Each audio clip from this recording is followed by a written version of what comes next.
Why does it feel like the rest of the world is trying to make COVID African? Ladies and gentlemen, welcome to my YouTube channel. My name is LTK. If you are new, make sure you subscribe. If you are a returning viewer, welcome. Today, I'm going to be talking about the Omicron variant, which was discovered in South Africa, and basically trying to demystify or show why, everything that the response of the rest of the world is actually not called for, because it seems like everybody is trying to, blow this new variant out of proportion. And from the onset, people seem to be trying to make the COVID pandemic African with whichever chance they get. So basically, what is the Omicron variant? So the Omicron variant is the latest variant of COVID. This is the 12th variant actually from the first variant which was discovered in Wuhan in China. So basically it was discovered by scientists in South Africa, and they came forth and informed the rest of the world of their findings. And the expected response would be that the rest of the world would jump in and try to collaborate and help and control or find out more about the new Omicron variant. But then the response of the rest of the world was actually the opposite. People came out, countries came out and banned travel into South Africa and from South Africa. While the case in China was a bit different.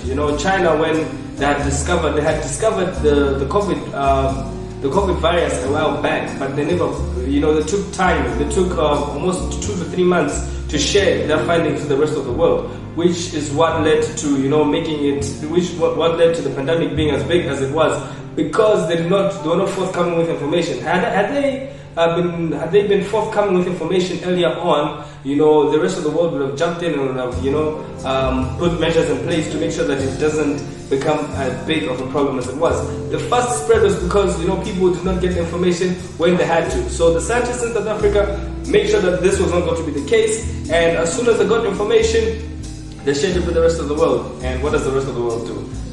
People come out and they decide to put travel restrictions and bans on South Africa, on Botswana, and all the neighboring countries, including Malawi, where this video is currently being filmed.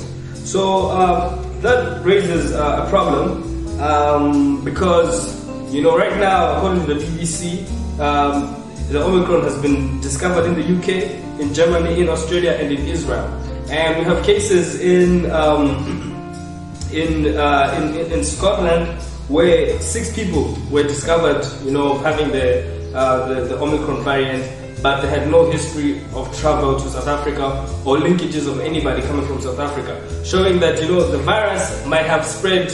It might have generated from anywhere in the world, for as much as we know. It was only discovered in South Africa. So banning South Africa and restricting travel to and from South Africa is a bit unfair, because the UK is not being banned, Australia is not being banned, Israel is not being banned. So people are still traveling to Australia, people are still traveling from Australia and Israel without any problem. But then people from South Africa and Southern African countries, they'll be put on a red list. So that is a bit unfair, and it seems like the rest of the world is trying to politicize this very important, this very disturbing disease, and they're trying to make it African, which is very, very, very wrong.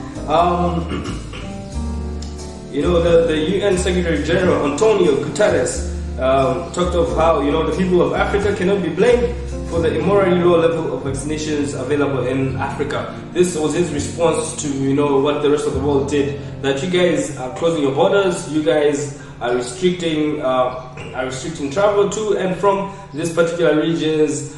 But part of the problem is that you guys, especially the European countries, the Western countries, are not doing enough to intervene in Africa in terms of sharing vaccines and the like.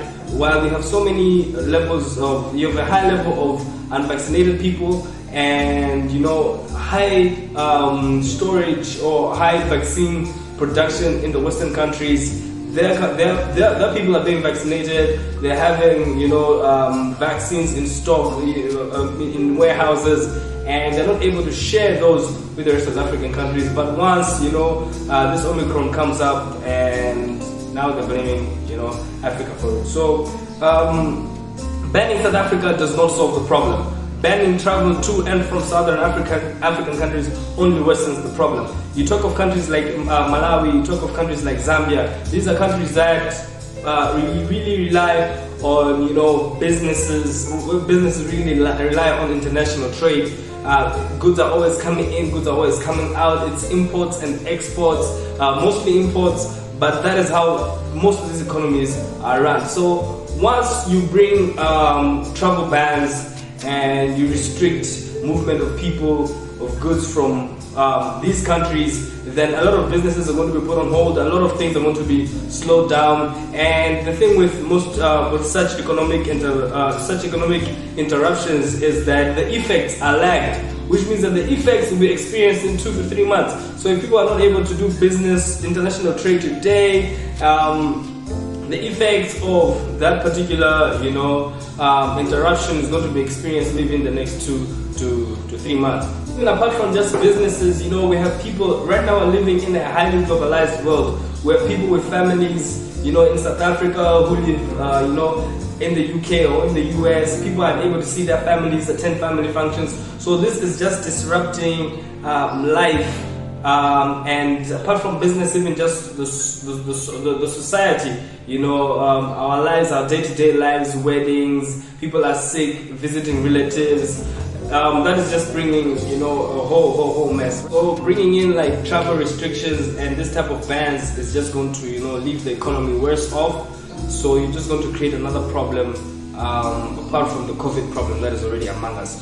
So the best way is let's just live with this disease around us. Let us sanitize, let us get vaccinated, let us wash our hands, let us wear masks, let us avoid gatherings, but let us not close borders, let us not disrupt businesses and trade in Africa.